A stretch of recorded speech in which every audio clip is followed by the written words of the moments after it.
안녕하세요. 오늘도 사연살롱을 찾아주셔서 감사합니다. 저는 요즘 누구보다도 평안한 요즘을 보내고 있는 사람입니다. 사실 제가 원래 이런 시간을 보낼 수 있었던 것은 아니에요. 최근 몇 년간 저는 아주 황당하고 기분 나쁜 일들의 연속이었거든요. 시작은 몇 년 전, 처음 동서가 생겼을 때였어요. 동서는 그 돈 잘 번다는 치과 의사였고, 저희 시댁에서는 당연히 경사났다며 굉장히 들떠 있었죠. 그렇다고 시부모님이 돈만 밝히는 그런 분들은 아니셨어요. 하지만 30이 훌쩍 넘도록 장가는커녕 연애도 잘 안 하시던 도련님이 무려 치과의사 며느리를 데려온다니 당연히 경사도 이런 경사가 없었던 것이었죠. 동서의 첫인상은 굉장히 좋았답니다. 아무래도 똑똑한 사람이라는 걸 아는 상태에서 보니 뭘 하든 여유로워 보이고 달라 보이긴 하더군요. 동서도 저에게 굉장히 호의적이었어요. 살짝 과할 만큼 호의적이었죠. 아무래도 제가 형님이기도 하니 잘 보이고 싶어서 그런 것 같아서 제가 편하게 해주려고 노력도 했던 것 같습니다. 하지만 동서의 그런 과한 호의는 전부 가짜였다는 걸 저는 오래 지나지 않아 알게 되었는데요. 동서는 결혼식 이후 시댁에서 얼굴 볼 일이 많아지자 저에게 자꾸만 이것저것을 물어보더군요. 처음에는 별 생각 없이 일일이 대답을 해주었죠. 어떻게든 말을 붙여보려고 하나보다 해서 친절하게 대답도 해주었고요. 그런데 조금 지나고 보니 동서가 궁금해하는 내용은 전부 제가 걸친 명품들에 대한 것들 뿐이었어요. 형님, 이거 명품이세요? 이거 18년도 한정판으로 나온 지갑이었잖아요. 지금 가격이 몇 배나 뛰었는데 어디서 구하셨어요? 아, 그래? 이거 엄마가 주신 거라서 그렇게까지 좋은 건 줄은 몰랐네. 별 생각 없이 쓰고 있었는데. 형님 바르시는 그 립스틱도 지금은 품절 뜬 건데 어떻게 구하셨어요? 이것도 엄마도 선물 받으신 건데 잘 안 바르시니까 나한테 주신 거야. 아, 그러시구나. 형님은 패션이나 이런 거에 딱히 관심은 없으신가 봐요. 이거 꽤 귀한 건데. 다 해지고 좀 막 쓰셨네요. 나야 뭐 항상 작업실에 있다 보면 편한 옷이 장땡이라서 이런 화장품이나 옷들은 주로 엄마 거 받아서 입는 게 다야. 관리하는 법도 잘 모르고 그러니까 그냥 대충 써서 그런가 보다. 사실 저는 외할아버지가 관련 업계에서는 유명한 자개장이신데요. 엄마도 그 피를 물려받아 패션 업계에서 일하시고 저 역시 액세서리 공방을 하고 있어요. 제가 하는 공방은 그렇게 크진 않지만 엄마나 외할아버지 덕에 중요한 자리에 나가게 되면 고급스러운 옷을 입고 나갔는데 그 옷들이 전부 엄마나 외할아버지를 통해 들어오는 명품들이었던 것이죠. 항상 옷 선물을 많이 받으니 저는 사실 옷을 살 필요가 없이 받은 옷들만 입고 살았는데 그게 동서의 눈에는 뭔가 마음에 들지 않았나 봐요. 제 대답을 듣고는 그때부터 뭔가 안 입고 온 말투로 저에게 그러더군요. 그냥 집이 좀 잘 사시는 거였구나. 그러면 형님도 액세서리 디자인은 뭐 어디 미국 같은 데서 전공하고 오셨나 봐요? 돈 많은 집안은 그런 분야는 다 미국으로 보냈다던데? 나는 대학은 따로 안 나왔어. 우리 집이 막 그렇게 돈이 많은 건 아닐 거야. 나도 잘은 모르겠는데 뭐 굳이 미국까지 가서 대학을 다닐 필요가 있나? 나는 그냥 작은 공방하고 있는 거고 가끔 플리마켓 같은 데서 판매도 하고 그럴 뿐인데. 네? 형님, 고졸이세요? 참나, 난 또. 하긴 이 가방도 저번부터 계속 같은 가방만 드시는 거 보면 알만하네요. 보통 머리 좋은 사람들은 이런 거 이렇게 함부로 못 다루는데. 그날 동서의 말에 저도 순간 기분이 나빴지만 그 전부터 워낙 저한테 잘하던 동서라 제가 예민한 건가 헷갈리더라고요. 그래서 그냥 넘어가게 되었는데 그러면 안 되는 거였죠. 동서는 그날 이후로 계속해서 묘하게 저를 무시하는 겁니다. 그전에는 대학이라는 주제로 이야기한 적도 없으면서 갑자기 만날 때마다 자기 친구가 대학 교수라는 둥, 대학 동기들이랑 모임이 있다는 둥 자꾸만 대학 얘기를 꺼내더군요. 그러면서 말끝마다 형님은 이런 얘기는 잘 모르시죠? 이렇게 덧붙이는 겁니다. 한 번은 이런 일도 있었는데요. 동서와 제가 시댁에 찾아뵙는 날짜를 논의해야 할 일이 생겼어요. 그때는 시아버님이 막 정년퇴임을 하셔서 저희 자식들이 그간 고생하신 아버님을 위해 식사 자리를 마련하기로 했거든요. 남편과 서방님은 일반 회사원이라 주말에는 시간을 뺄 수 있었지만 저와 동서는 근무 시간이 불규칙했기 때문에 저희 둘이 날짜를 잡기로 했던 것이었는데요. 먼저 연락을 주겠다던 동서는 어느 날 갑자기 전화를 걸어와서 의논을 하는 것이 아니라 무턱대고 통보를 하더라고요. 제 일정은 하나도 물어보지 않고요. 형님, 시댁 가는 거요. 이번 주 토요일로 하시죠? 이번 주? 나 이번 주 토요일은 중요한 약속이 있어서 안 돼. 왜? 동서는 다른 날들 다 안 돼? 중요한 약속이요? 술 약속이긴 한데 너무 오랜만에 만나는 친구들이고 다들 시간도 어렵게 맞춘 거라. 술 약속이라고요? 대학도 안 나오셨다면서 형님한테 술 친구가 어딨어요? 형님, 젊을 때 좀 노셨구나? 동서가 말한 그날은 제가 공방을 운영하다가 만난 친구들과 함께 다 같이 모여 기분 좋게 한잔하자고 약속을 잡았던 날이었는데 대뜸 저에게 저런 식으로 이야기하니 저도 기분이 좋지는 않았죠. 대학을 나오고 안 나오고가 술 친구랑 도대체 무슨 상관이 있다고 저러는지도 모르겠고요.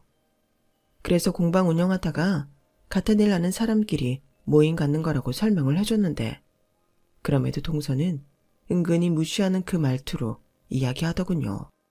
그러면 그 약속을 좀 미루실 수는 없어요? 저는 좀 중요한 일정이 있거든요. 다 같이 시간 되는 날짜 어렵게 맞춘 거긴 한데 그럼 한번 얘기해 볼게. 그런데 동서는 무슨 약속인데? 많이 중요한 약속이야? 네, 저는 좀 중요한 약속이에요. 말해봤자 형님이 이해를 못 하실 것 같아서. 대학 교수님이랑 같이 해야 하는 일이 있거든요. 당연히 사회 친구들과의 약속보다는 대학 교수와의 약속이 중요하다는 걸 저도 알고 있었죠. 그런데 그 얘기를 굳이 제 학력을 비꼬듯이 말하는 것이 정말 기분 나빴어요. 하지만 제가 거기서 괜히 화를 냈다가는 마치 교수와의 약속보다 친구와의 약속이 중요하다고 우기는 이상한 사람이 되어버리는 거잖아요. 그래서 그날은 제가 동서의 일정에 맞춰서 약속을 바꿨죠. 하여간 그날뿐만이 아니라 평상시에 말을 할 때도 동서는 자꾸만 남 무시하는 투가 깔려 있어서 점점 동서가 불편해졌어요.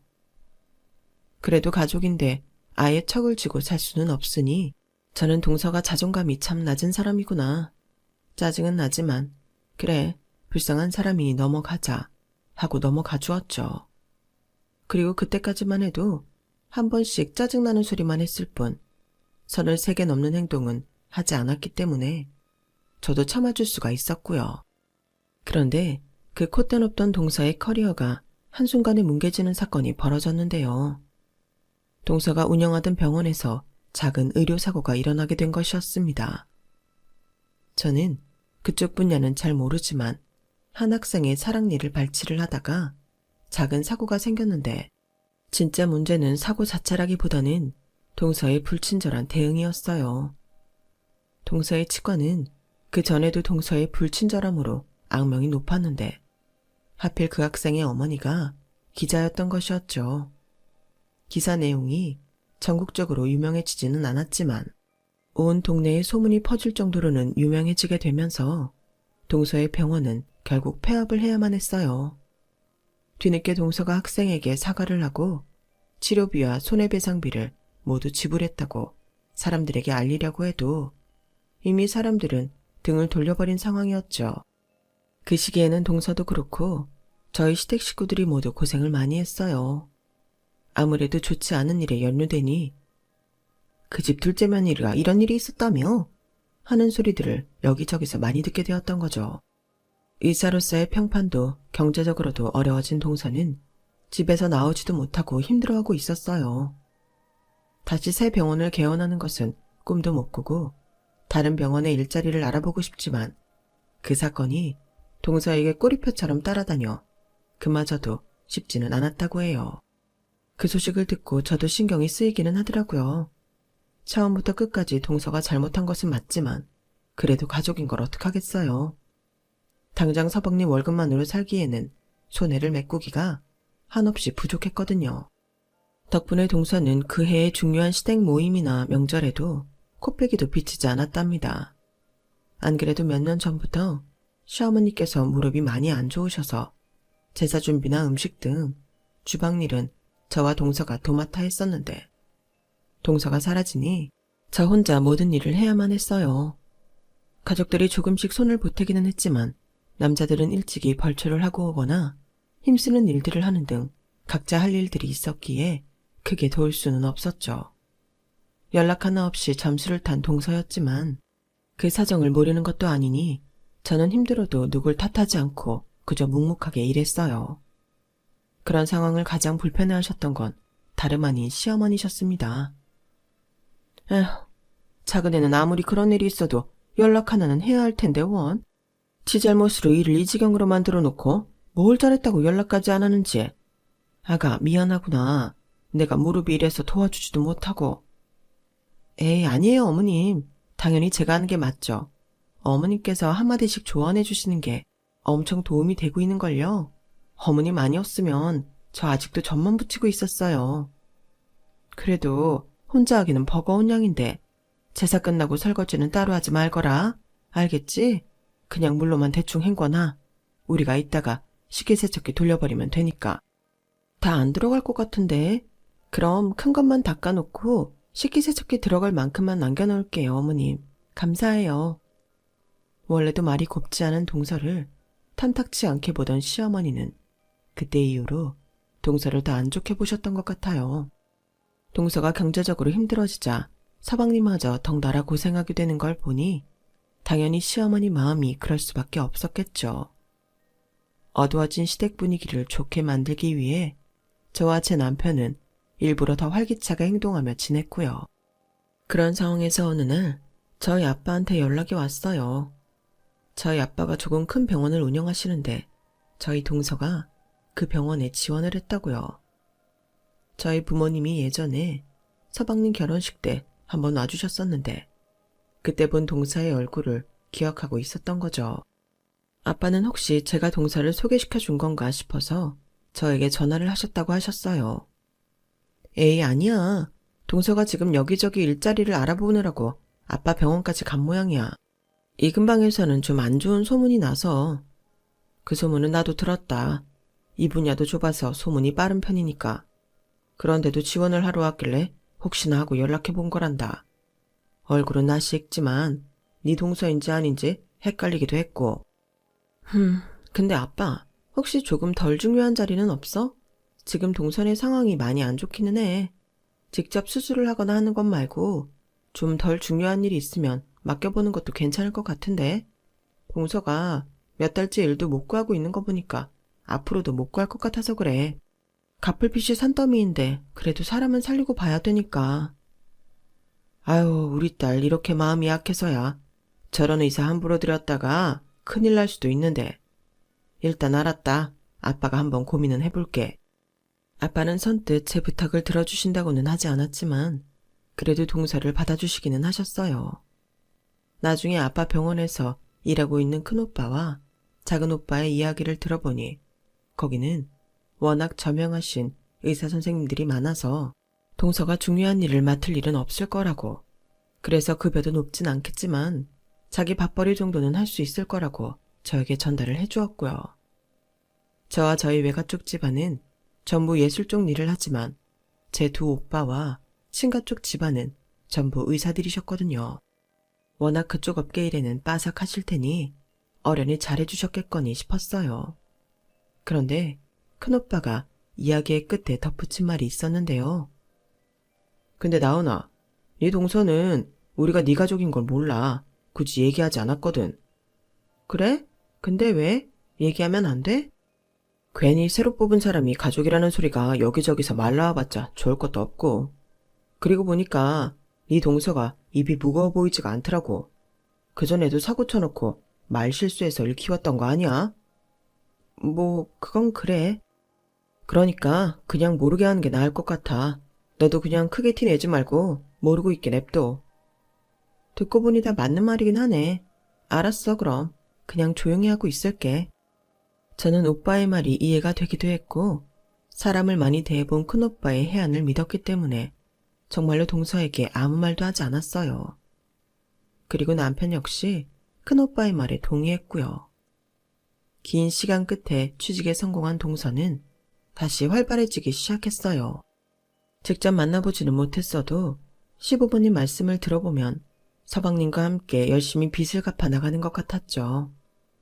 남편은 5살이나 차이 나는 동생을 꽤 챙겼기 때문에 서방님 부부를 한번 집으로 초대해 식사 자리를 가지는 게 어떻겠냐고 하더군요. 서방님 부부가 그간 고생한다고 시댁도 잘 찾아오지 않았기에 얼굴 본 지가 꽤 되었긴 했거든요. 저는 동생을 아끼는 남편의 마음을 잘 알았기 때문에 그러자고 했고요. 그래서 저희는 서방님과 동서에게 연락해 날짜를 잡았는데 다들 일하는 곳이 여기저기 떨어져 있어서 모이기 가장 쉬운 곳이 저희 집보다는 제 작업실이더라고요. 그래서 그날은 조금 일찍 공방 셔터를 내리고 그 안에서 놀기로 했죠. 먼지 날리는 작업 공간이 아닌 손님 맞고 저도 식사를 하는 작은 공간이 있는데 4사람이 들어가기엔 충분한 공간이라고 생각했거든요. 그래도 혹시 몰라 그날은 작업이 끝나고 한번 대청소를 하기는 했어요. 식사 자리인데 먼지가 많으면 불편할 테니까요. 그렇게 쓸고 닦다 보니 머리는 헝클어지고 하루 종일 작업하고 청소까지 한 옷은 당연히 후줄근해졌는데요. 청소가 거의 끝나갈 때쯤 동서가 찾아왔어요. 약속 시간보다 30분 정도 일찍 찾아온 것이죠. 동서 혼자 가장 일찍 도착한 게 저로서는 불편하긴 했지만 그래도 좋은 취지로 모인 거니 최대한 티를 내지 않고 좋게 대하려고 했어요. 그리고 저는 동서 본인도 성질을 못 죽여 한동안 고생했으니 철 좀 들었겠거니 의기소침해졌겠거니 하고 저도 모르게 생각을 하고 있었거든요. 그런데 웬걸? 동서는 공방에 들어오자마자 인사도 없이 개념 없는 소리를 던지는 겁니다. 안녕하세요 형님, 오랜만이에요. 그런데 꼴이 그게 뭐예요? 형님, 지금 완전 거짓꼴이신 거 아세요? 형님이 여기 사장님인데 그러고 계세요? 아니, 일 끝나고 동서랑 서방님 온다 그래서 청소하느라 그런 거야. 작업하다 보면 옷이 좀 흐트러지기는 하지만 이 정도까지는 아니고. 아, 먼지. 형님, 공방하신다더니 무슨 이런 코딱지만한 상가에서 일하세요? 집이 잘 산다는 건 다 허풍이었나? 액세서리도 죄다 촌스럽고 낡아 빠졌네. 뭐라고? 왜 말을 그딴 식으로 해? 여기는 내가 학생분들 가르치는 공간이라 아직 미완된 작품들이 있어서 그런 거야. 아, 이쪽에 형님이 만드신 거구나. 뭐, 그래도 형님이 만든 액세서리들은 봐줄만은 하네요. 전공도 못했으면서. 뭐 어디서 디자인 카피라도 하셨어요? 카피한 거 없고 내가 디자인한 거야. 오자마자 대뜸 남의 작업실 까내리는 소리나 하고 초대한 사람 성의가 있는데 예의는 지켜 동서? 기분 나쁘셨다면 미안해요. 형님 공방에서 쓰시라고 예의 챙겨왔는데 이게 여기 잘 어울릴지 모르겠네요. 여기요. 동서는 미안한 기색이라곤 요만큼도 없이 저에게 선물을 하나 건네더군요. 받아보니 유명한 명품 로고가 박힌 휴지통이었어요. 제 기준에서는 세상에서 가장 쓸데없이 비싸기만 한 물건이었죠. 게다가 선물로 휴지통을 주는 건 또 무슨 경우랍니까? 애매하게 기분 나쁜 짓을 하는 게 전보다도 더 심해진 동서는 철이 들기는커녕 성격이 더 이상해진 것 같았어요. 다행히 더 큰 싸움으로 번지기 전에 서방님과 남편이 거의 동시에 도착하게 되면서 분위기를 전환할 수 있었죠. 아무것도 모르고 해맑은 남편과 서방님을 봐서라도 기분 나쁜 티를 내지 않고 참아주려고 했는데 금방 술에 취한 동서는 그 뒤로도 입만 열면 계속해서 무례한 말들을 해댔어요. 그리고 웃기게도 제 앞에서 저희 아빠 병원에 취직한 걸 자랑인 양 떠들어대더군요. 그쯤 되니 남편도 적당히 동서를 말리려고 했는데 그럼에도 동서는 그 입방정을 멈추지를 않았답니다. 화기애애하던 분위기는 동서 덕에 어색하기 짝이 없는 상태가 되어버렸고요. 형님이 무슨 공방하신다고 비싼 옷만 걸치고 다니시길래 그래도 번듯한 모양새는 갖춰놓을 줄 알았는데 도착해서 보니까 속꿉장난하는 것 같더라고요. 생각보다 부잣집이 아닌 건지, 아님 너무 부잣집이라 이렇게 살아도 되는 건지. 하긴 금수저도 은수저도 아닌 제가 뭘 알겠어요? 안 그래요? 재수씨, 취한 것 같은데 그만하세요. 술 좀 작작 드셔야겠네. 에이, 제가 취하긴 뭘요. 제가 대학교 때 술이 얼마나 셌는데요. 그래서 선배들한테 족보도 얻어내고 그랬던 거잖아요. 참나, 우리나라에서 이렇게 성공한 의사 되기가 얼마나 힘든 줄이나 아세요? 저처럼 개인병원 오래 유지하는 것도 다 실력이 뒷받침 되니까 할 수 있는 거예요. 동서, 알았으니까 술 좀 그만 마셔. 동서 지금 발음도 다 꼬여. 형님이 계시니까 하는 얘긴데 저는 남의 힘 빌려서 성공하지는 않았거든요. 왜? 자기 부모 도움으로 고생 없이 사는 사람들 있잖아요. 형님을 얘기하는 건 아니고 형님도 집안이 좀 산다니까 생각이 났다는 거죠. 그런 애들은 공부도 못하고 대학도 안 가도 그냥 지 하고 싶은 거 하면서 잘만 살더라고요. 그런데 난 그런 애들 진짜 한심해 보이는 거 있죠? 야, 니네 가라. 재수씨 데리고 가. 인사불성이 다 됐네. 참나, 취객 취급하지 마세요. 가족끼리 이런 얘기도 못해요? 저야 물론 대형 병원에 다니고 있고. 얘기했었나? 저기 전자상가 쪽에 큰 병원 아시죠? 거기 다니잖아요. 이 지역에서 제일 큰 병원. 제가 그 귀하다는 치과의사니까 큰일을 당해도 제기할 수 있는 거죠. 근데 제가 형님처럼 돈 많은 집안에서 자랐어 봐요. 지금보다 더 대단하지 않겠어요? 여보, 장인어른 사업 잘 되시잖아. 동서, 많이 취했다. 서방님, 빨리 동서 데리고 가세요. 결국 동서는 서방님 등에 엎혀나가고 저희 부부는 기분만 잔뜩 상한 채 자리를 정리했어요. 남편은 저보다도 기분이 많이 상했는지 치우는 동안 계속해서 동서 얘기를 하더군요. 참나, 지도 지 형님 덕에 그 병원 들어가 놓고 뭔 말 같지도 않은 소리를 해. 누가 들으면 뭐 개천에서 용난 줄 알겠어. 지도 꽤 사는 집안에 강남 8학군 출신이면서.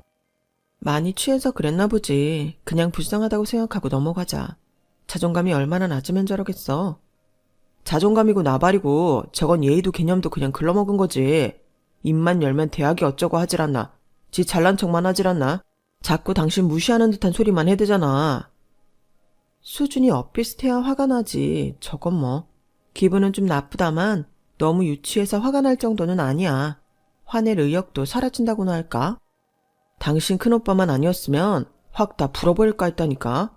은혜도 모르고 어디서 까부냐고. 순진한 건지 멍청한 건지. 지 병원을 통째로 날려놓고 진짜 순수 자기 능력으로 그 큰 병원에 들어간 거라고 생각하는 거야? 중요한 진료는 일부러 못 보게 한다잖아. 급여도 적고. 그래서 별 의심을 안 하는가 보지. 성질머리가 고약하면 눈치라도 빠르든가. 대체 의사 자격증을 어떻게 땄는지 원? 동준이 그놈도 한심하기 짝이 없어. 지 와이프가 저렇게 개념을 밥 말아먹고 있는데 찍소리 안 하는 거 봐 아주. 저보다 더 화를 내는 남편 덕에 그래도 마음이 좀 풀리더라고요. 저희 부부는 앞으로 굳이 이런 자리를 만들어서 기분 상하는 일을 만들지 말자고 다짐했죠. 남편과 의기투합해 결정한 일이니 그 뒤로 웬만하면 동서를 부딪힐 일이 없을 거라고 생각했어요. 만나질 않으니 당연히 부딪힐 일도 없을 거잖아요. 그런데 그런 저의 생각이 아니란 생각이었다는 걸 얼마 지나지 않아 알게 되었어요. 몇 개월 뒤 명절이 다가와 저희는 미리 일정 조율을 하고 명절 전날 미리 시댁에 가 있기로 했어요. 서방님과 동서는 그 다음날 올 수 있다고 연락을 해왔고 저희는 차라리 그게 낫다고 생각해 별 말 없이 있었죠. 전날 미리 준비할 수 있는 음식들은 준비했다가 그 다음날 동서가 왔을 때 둘이 일하면 힘든 일은 없을 테니까요. 그리고 그렇게 하면 동서의 그 얄미운 입방정을 조금이라도 덜 들을 수도 있을 것 같았고요.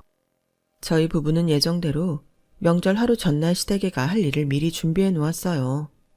저는 가벼운 마음으로 내일 동서와 함께 일할 것까지 계산해서 준비해 놓았죠. 동서의 취직으로 시부모님의 마음도 가벼워지셔서 그날은 오랜만에 화기애애한 분위기로 잠들 수 있었답니다. 그런데 그 다음날 오전 저는 예상치 못했던 일을 겪고 말았어요. 약속했던 시간에 동서가 오질 않는 겁니다. 서방님 혼자 시댁에 오셔서 일을 도왔는데 가족들이 동서는 언제 오냐고 물어봐도 몰라, 일 끝나고 온댔는데 하며 큰 신경도 쓰지 않더군요. 덕분에 저는 아침부터 정신없이 제사 준비를 했어요.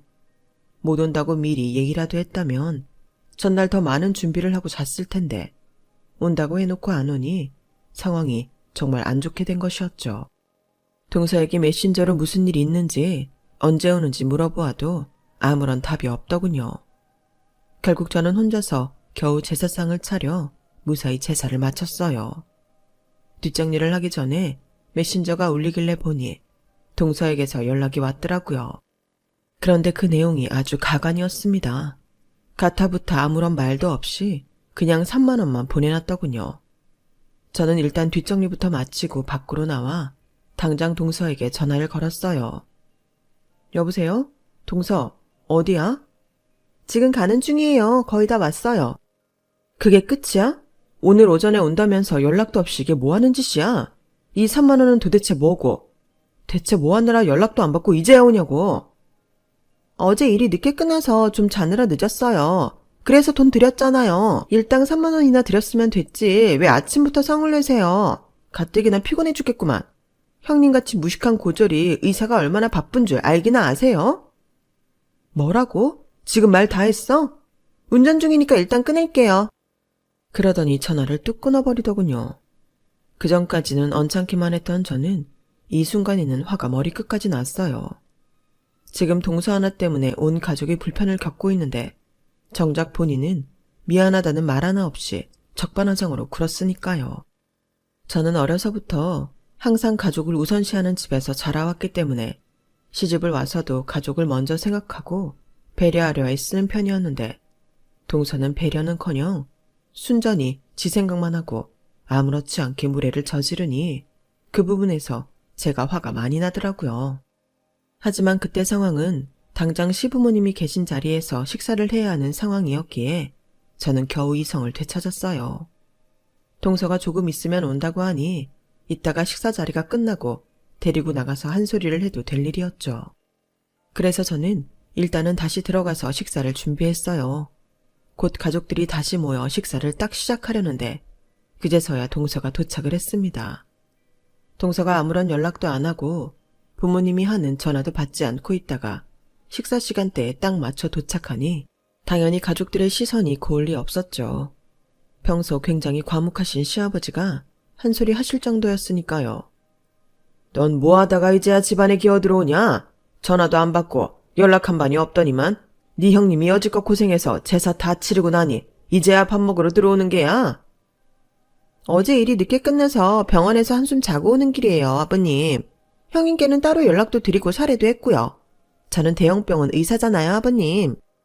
역시나 미안한 기색 하나 없이 피곤과 짜증이 섞인 말투로 말대답을 하는 동서를 보고 저는 또다시 화가 치밀어 올랐어요. 저는 그렇다 쳐도 어른들 앞에서까지 저런 예의 없는 모습이라뇨. 보다 못한 제가 한마디를 거들었죠. 아버님이 말씀하시는 게 무슨 말인지 몰라, 동서? 늦으면 미리 연락을 하든가. 늦잠을 자게 돼서 연락이 늦었으면 죄송하다고 부모님께 사과를 먼저 했어야지. 지금 이게 무슨 태도야? 동서가 약속을 어겨서 우리가 아침부터 얼마나 고생했는 줄 알아? 어머님은 무릎 아프셔서 가만히 계셨을 거고 다른 분들은 각자 일만 하셨을 텐데 뭐가 고생이에요? 형님이 제목까지 하신 건 제가 아까 돈 드렸잖아요. 그리고 아무 때나 일 뺄 수 있는 형님이랑 의사인 저랑 같아요? 시간 많은 형님이 일 좀 더 하시는 게 당연하잖아요. 원래 머리가 나쁘면 몸이 고생하는 게 맞는 건데 형님은 고졸이시면서 왜 자꾸 저랑 똑같이 굴려고 하세요? 뭐라고? 너 지금 뭔 소리를 하는 거야? 이런 버르장머리 없는 것을 봤나? 여태까지 너 대신 고생해준 네 형님한테 그게 무슨 말버릇이야? 화가 잔뜩 나신 시어머니가 빽 고함을 질러도 동서는 절대로 미안하다는 소리 한 번을 안 하는 거예요. 오히려 미간을 찌푸린 채 다 피곤하고 귀찮다는 표정을 지었죠. 저는 그런 동서의 모습을 보고 깨달았습니다. 역시 사람은 고쳐 쓰는 게 아니라고요. 아무리 가족이어도 참아줄 수 있는 한계가 있는 법인데 동서는 그 순간 그 한계를 벗어나 버린 것이죠. 그래서 저는 그 자리에서 아빠에게 전화를 걸었어요. 여보세요? 응, 아빠. 윤지원 의사 있잖아. 내 동서. 그냥 잘라버려. 얘는 진짜 못 고쳐 쓰겠다. 아빠는 뜬금없는 저의 전화에 처음에는 놀라셨다가 동서를 잘라버리라는 제 말에 모든 눈치를 다 채신 모양이었어요. 아주 잠깐 하셨다가 이내 곧바로 그래, 무슨 일인지 알았다. 잘 생각했어. 하시며 전화를 끊으셨거든요. 저의 폭탄 발언에 동서는 눈을 동그랗게 뜨며 이게 다 무슨 소리인지 묻더군요. 제가 뭔데 누구한테 그런 소리를 하냐고요. 그러자 제 남편이 콧방귀를 끼며 말했답니다. 여태 썩은 동태눈 가리더니 이제야 살아나네. 어렵게 얻은 일자리가 귀하긴 했나 보지? 그럼 재수 목줄을 누가 쥐고 있는지 진작 제대로 파악을 했어야지. 재수씨가 그렇게 자랑스러워하던 그놈의 대형병원, 우리 장인어른 병원인 거 몰랐어? 네? 그걸 여태 왜 말을 안 했어요? 형님이 병원장님 딸이라고요? 그 막내 딸? 그걸 말하면 뭐가 달라지는데? 우리 아빠가 병원장이든 아니든 나라는 사람은 아무것도 달라지지 않아. 지금 동서하는 꼬라지를 보니까 말 안 한 게 오히려 얼마나 다행인지 모르겠다.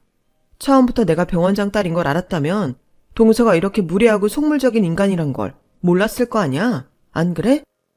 할 말이 없어지자 동서는 괜히 애꿎은 서방님을 탓하더라고요. 당신은 알았을 거 아니야. 이런 건 나한테 미리 말을 해줬어야지, 멍청한 인간아. 나도 몰랐지. 형수네 집안 대충 잘 사는 줄로만 알았지. 나한테는 그렇게 구체적으로 말 안 해줬었어. 형이 너무한 거 아니야? 그전에는 내가 관심이 없었으니 그렇다 쳐도 내 와이프가 형수 집안 병원으로 들어갔는데 그걸 말을 안 해주냐? 이게 지 와이프가 개념을 밥 말아먹고 다니면 제대로 관리할 생각은 안 하고 뭐? 왜 말을 안 해줬냐고? 이놈 버릇이. 나와. 부모님 앞에서 이러지 말고 너희 둘 다 따라 나와.